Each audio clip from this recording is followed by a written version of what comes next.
Kan roh kan jalur jangan tinggi. Jangan ujian ya. Ujian jinggol. Adoroi runtuin.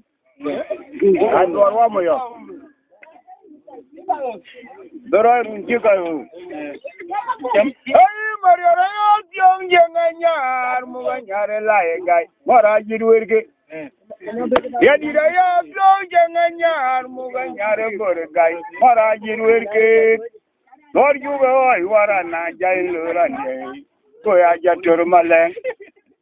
Oh juga ai wawe na jail lu gawai. Ko ya betur maleng.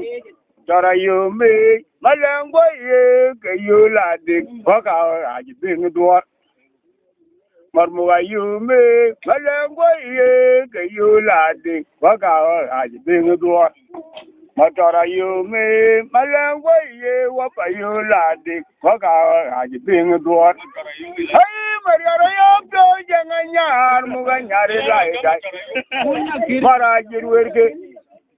Maria rayo jangan nyar muga nyari borgai. Mara jirwerke. Gor juga ai warana jain lurande. Boya jatur maleng. Oh juga ai wa mama jain lur walane. Boya betur maleng. Meda yume maleng boye pa yulade. Waka ora jibing duar. Marmoga yume maleng boye ke yulade. Waka ora jibing duar. Ajunga woi kwa bien. Mawanga wermut. Mora woi nyani nyok. Mawanga werboy. E jelo jijede nyik. Ere tunga wang bien ke buliap. Abi jelo jijede nyik. Oh, tunga wang dian ke beliap tu. Ejalo jadi ni. Junga woi kwa boy. Mawang awer boy.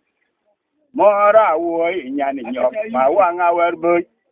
Makwena woi kwa biai. Mawang awer boy. Ejalo jadi ni. Wangere tunga rodian ke beliap tu. Abi jalo jadi ni. Oh, cuma rodian kiliap tu. Ejalo jadi ni. Jangan ngucang ya. Ujung ujung jinggol. Doroi runuar kipiria.